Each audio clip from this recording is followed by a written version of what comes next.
샬롬, 류 선생의 구속사 천국열차, 유도순 목사님의 신구약 성경 파노라마를 낭독하는 시간입니다. 지금은 잠언 파노라마 24장입니다. 여호와를 경외하며 선한 싸움을 싸우라. 요절은 11절. 너는 사망으로 끌려가는 자를 건져주며 살육을 당하게 된 자를 구원하지 아니치 말라. 24장에는 여호와라는 호칭이 두 번 18절 21절 등장하는데 중심점은 여호와를 경외하며 선한 싸움을 싸우라는 데 있습니다. 어떻게 이런 제목을 세울 수가 있는가? 내 아들아 여호와를 경외하라 21절, 너는 모략으로 싸우라 6절, 사망으로 끌려가는 자를 건져주며 한 11절, 조합에서 가능하여지는 것입니다.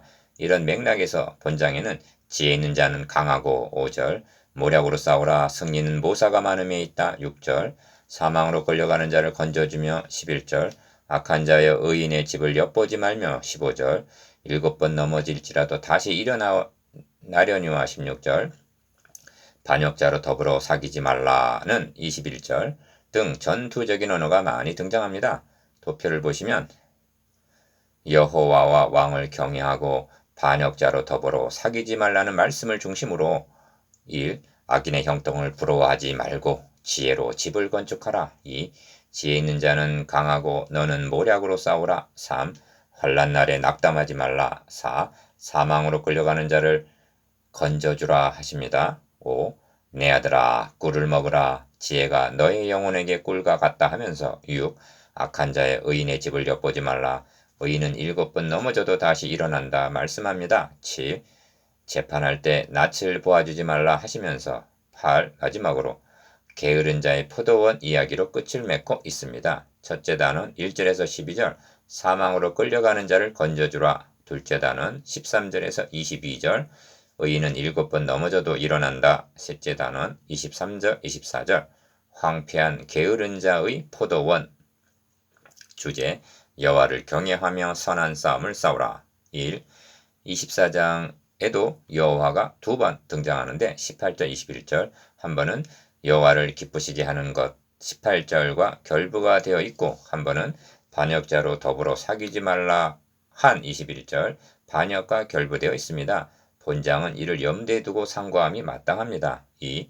여호와를 경외한다는 것은 밀실이나 수도원에서 행하는 일이 아닙니다. 본문에는 의인의 집을 엿보는 악한 자가 있고 15절 사망으로 끌려가는 자가 있는가 하면 11절 그들을 구하려는 싸움이 있고 6절 7번 넘어짐이 있고 16절 환난과 낙담이 있습니다. 10절 3. 진정한 여호와 경외는 이런 삶의 한 복판에서 이루어지는 것입니다. 끝부분에서 내가 증왕의 게으른 자의 밭과 지혜 없는 자의 포도원을 지나며 보았다는 30절 말씀은 이런 선한 싸움을 싸우는 자들과 대조적으로 한 말씀으로 보아야만 할 것입니다. 첫째 단은 1절에서 12절 사망으로 끌려가는 자를 건져주라. 1. 너는 악인의 형통을 부러워 말며 그와 함께 있기도 원하지 말지어다 합니다. 1절 기어 19절에서도 악인의 형통을 부러워하지 말라 말씀하고 23장 17절에서도 죄인의 형통을 부러워하지 말라 말씀하는데 이렇게 말씀한 의도가 무엇인가? 본문에는 너라는 말이 15번 정도 등장하는데 여호와의 군사가 되어 선한 싸움을 싸우고 있는 너, 즉 내 아들을 13절 21절 위로하고 격려하기 위해서 하는 말씀입니다. 그러므로 부러워하기는커녕 함께 있기도 원하지 말라 하는 것입니다. 바울은 사랑하는 믿음의 아들 디모데에게 이 같은 자들에게서 너가 돌아서라 합니다. 디모데후서 3장 5절 이런 삶을 살아간다는 것은 고독한 길입니다. 니은 왜 그래야만 하는가? 그들의 마음은 강포를 품고 그 입술은 잔해를 말함이니라 합니다. 2절 그러면 어떻게 하란 말인가? 집은 지혜로 말미암아 건축되고 명철로 말미암아 견고히 되며 합니다. 3절 또 방들은 지식으로 말미암아 각종 귀하고 아름다운 보배로 채우게 되느니라 합니다. 4절 3절 4절에 묘사된 지혜자의 집은 악인이 추구하고 있는 1절 2절과는 상반되는 가치 기준입니다.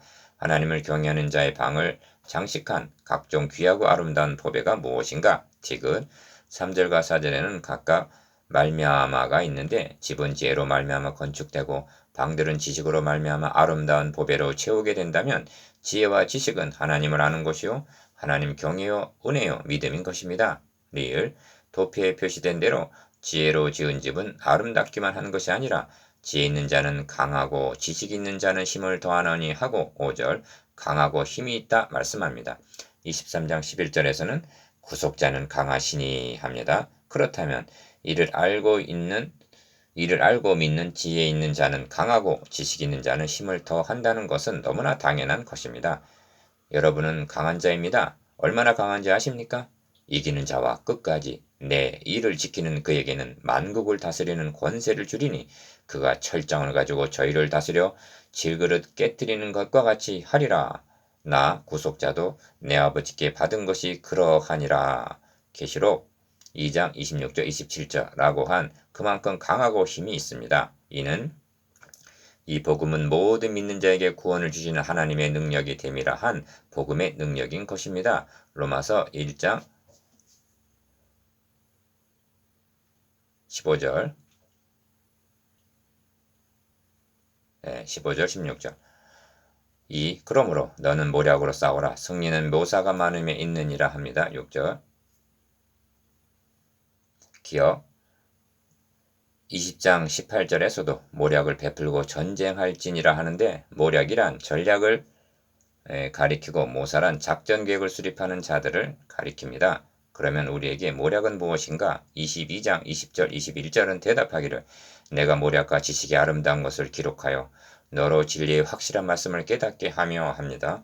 그렇다면 모략은 복음의 비밀이요 모사는 믿음의 용사들인 셈입니다. 그래서 지혜 있는 자는 강하다 한 것입니다. 5절 니은 그러므로 모략을 베풀고 전쟁할지니라는 말씀은 믿음의 선한 싸움을 싸우라 하는 디모데전서 6장 12절 뜻으로 적용이 된다 하겠습니다. 이 점이 이어지는 지혜가 너무 높아서 미련한 자가 미치지 못할 것이라는 7절 말씀에 나타나는데 하나님의 지혜에 있어서는 이 세상이 자기 지혜로 하나님을 알지 못하는 고로 하나님께서 전도에 미련한 것으로 믿는 자를 구원하시기를 기뻐하셨도다 하십니다. 고린도전서 1장 21절 전도에 미련한 것으로 선한 싸움을 싸우는 군사들 외에 우리에게 다른 모략, 다른 모사가 무엇이 있단 말인가? 3. 그러므로 너가 만일 환난 날에 낙담하면 너의 힘의 미약함을 보임이니라 하는 것입니다. 10절 너의 힘의 미약함을 보임이라 하는 뜻이 무엇인가? 그는 선을 행하다가 낙심을 하고 피곤해진 것입니다. 갈라디아서 6장 9절 육신의 힘이 아니라 믿음이 약해졌다는 것입니다. 4. 모략으로 싸우라 6절 전쟁하라 20장 18절 라고 말씀하는데 무엇을 위한 싸움인가 하는 것이 11절입니다. 너는 사망으로 끌려가는 자를 건져주며 살육을 당하게 된 자를 구원하지 아니지 말라 11절 즉 구원하라는 말을 고건법으로 강조하는 말씀입니다. 기억 이것이 사형수를 구원하란 말인가? 아니면 포로로 끌려가는 자, 죽을 병이 든 자를 가리키는가? 사망으로 끌려가는 자란 말을 음녀는 깊은 구렁이요 이방 여인은 좁은 함정이라 23장 27절 라고 한 말씀과 결부해 보면 의미는 분명해지는데 음녀에게 유혹을 당하여 사망의 방으로 끌려가는 자를 가리키는 것이 됩니다. 그래서 23장 11절에서는 그들의 구속자라고 말씀한 것입니다. 이런 맥락에서 본문은 아들 디모데야 내가 너에게 이 경계로서 명하노니 전에 너를 지도한 예언을 따라 그것으로 선한 싸움을 싸우며 믿음과 착한 양심을 가지라 디모데전서 1장 18절 19절 라고 한 목회 서신적인 의미가 있다 하겠습니다. 이 점이 이어지는 말씀에 나타나는데 너가 말하기를 나는 그것을 알지 못하였노라 할지라도 마음을 저울질 하시는 이가 어찌 통찰하지 못하시겠으며 너의 영혼을 지키시는 이가 어찌 알지 못하시겠느냐 그가 각 사람의 행위대로 보응하시리라 12절 즉 만일 복음을 전하지 아니하면 내게 화가 있을 것이라는 말씀입니다. 고린도전서 9장 16절 둘째 단은 13절에서 22절 의인은 7번 넘어져도 일어난다. 5. 내 아들아 꿀을 먹으라 이것이 좋으니라 송이꿀을 먹으라 이것이 너의 입에 다니라 합니다. 13절 송이꿀을 먹으라니 무슨 뜻인가? 기억 지혜가 너의 영혼에게 이와 같은 줄을 알라 합니다. 14절 시편에서도 금 곧 많은 정금보다 더 사모할 것이며 꿀과 송이꿀보다 더 달도다 합니다. 시편 19편 10절 그러면 왜 지혜 송이꿀을 먹어야 하는가? 지혜 있는 자는 강하고 지식 있는 자는 힘을 더하나니. 한 5절 힘을 얻고 강해지기 위해서입니다. 본문은 이것을 얻으면 정령이 너의 장래가 있겠고 너의 소망이 끊어지지 아니하리라 합니다. 14절 이유 그리고 명하시기를 악한 자여 의인의 집을 엿보지 말며 그 쉬는 처소를 헐지 말지니라 합니다. 15절 기억 앞에서도 지적을 했습니다만 잠언의 용례를 보면 악한 자란 악의 세력인 사탄을 가리키고 악인이란 그를 추종하는 불신자를 가리키고 있습니다. 반면 의로우신 자란 21장 12절 하나님을 가리키고 악인과 대조적으로 등장하는 의인이란 하나님을 경외하는 자를 가리키는 말입니다. 그런데 악한 자여 의인의 집을 엿보지 말라 하고 호령하십니다. 이 점에서 모략으로 싸우라 한 6절 싸움이 누구와의 싸움인가가 분명해집니다.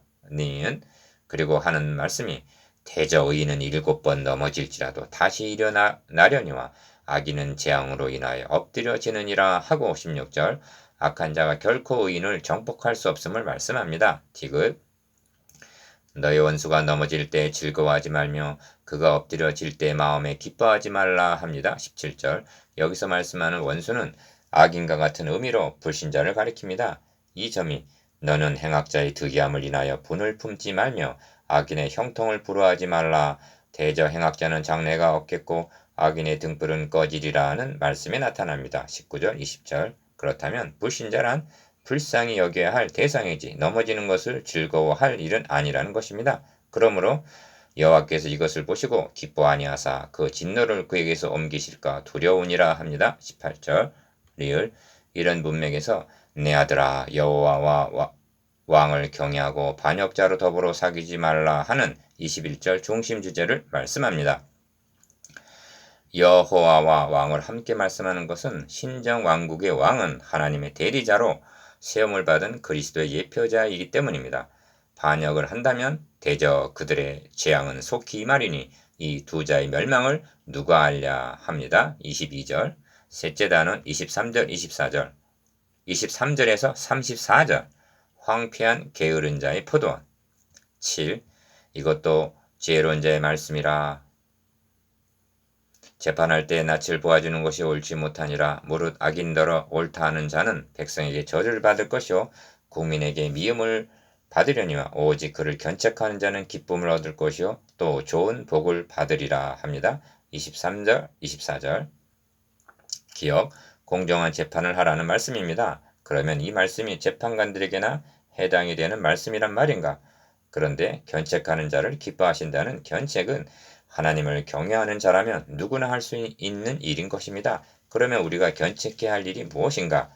다만 너의 고집과 해개치 아니한 마음을 따라 진노의 날 곧 하나님의 의로우신 판단이 나타나시는 그날에 이 말 진노를 너에게 쌓는도다 하고 로마서 2장 5절 책망하여 11절에서 말씀한 사망으로 끌려가는 자를 건져주는 일일 것입니다. 그래서 좋은 복을 받으리라 하는 것입니다. 니은 너는 그가 내게 행한 같이 나도 그에게 행하여 그 행한 대로 갚겠다 말하지 말지니라 합니다. 29절 사랑하는 마음으로 복음을 전해주고 견책을 하면 이를 받아들이는 것이 아니라 도리어 핍박을 할 수도 있습니다. 이럴 경우 너는 악을 갚겠다 말하지 말고 여호와를 기다리라 그가 너를 구원하시리라 하고 20장 22절 심판하실 하나님께 맡기라는 뜻입니다. 8. 그리고 24장은 내가 증왕의 게으른 자의 밭과 지혜 없는 자의 포도원을 지나며 본즉 하고 30절 게으른 자의 포도원 이야기로 마치고 있습니다. 기억 가시던 뿔이 퍼졌으며 거친 풀이 지면에 덮였고 돌담이 무너졌기로 내가 보고 생각이 깊었고 내가 보고 훈계를 받았었노라 합니다. 31절 32절 이를 단순한 포도원 이야기로 여길 것이 아니라 너는 모략으로 싸우라 6절 너는 사망으로 끌려가는 자를 건져주며 11절 한 말씀과 함께 생각해야 할 것입니다. 니은 이사야서에서는 교회를 포도원에 비유하여 내가 좋은 포도 맺기를 기다렸거늘 들 포도를 맺힘은 어찌미뇨 하고 이사야서 5장 4절 책망을 하고 있습니다. 그런데 포도원 지기인 너가 좀 더 자자 좀 더 졸자 손을 모으고 좀 더 눕자 하면 33절 어떻게 되겠는가? 디귿 너의 빈궁이 강도같이 오며 너의 궁핍이 군사같이 이르리라 말씀합니다. 34절. 이 말씀을 대하면서도 우리도 생각이 깊고 훈계를 받아야 마땅하다 하겠습니다. 똑같은 말씀이 6장 11절에도 있습니다. 거기서는 먹을 것을 여름 동안에 예비하며 추수 때 양식을 모으느니라 하고 추수 예비와 결부되어 있습니다. 리을. 그렇다면 빈궁이 강도같이 군사같이 이르라는 표현은 우리를 황폐케 하려는 악의 세력을 염두에 두고 하는 말씀으로 볼 수도 있습니다. 이 말씀을 사망으로 끌려가는 자를 건져주며 한 11절 말씀과 결부시킬 때 더욱 그러합니다. 그러니까 게으른 자의 영적 상태에 나태한 목회자의 포도원에 대한 훈계로 받아 마땅하다는 말씀입니다. 바라건대 여러분은 그 날에 너희는 아름다운 포도원을 두고 노래를 부를지어다. 나 여호와는 포도원 지기가 되며 때때로 물을 주며 밤낮으로 간수하여 아무든지 상의하지 못하게 하리로다 한 이사야서 27장 2절 3절의 노래를 부르게 되시기를 바랍니다. 기억 묵상해 보겠습니다. 9. 묵상해 보겠습니다. 기억 사망으로 끌려가는 자를 건져주라는 말씀에 대해서 니은 의인은 7번 넘어져도 일어난다는 말씀에 대해서 디귿 지혜 있는 자는 강하고 지식 있는 자는 힘을 더한다는 말씀에 대해서 디을 게으른 자의 포도원 형편에 대해서 미음 24장에서 가장 감명 깊은 말씀과 그 의미에 대해서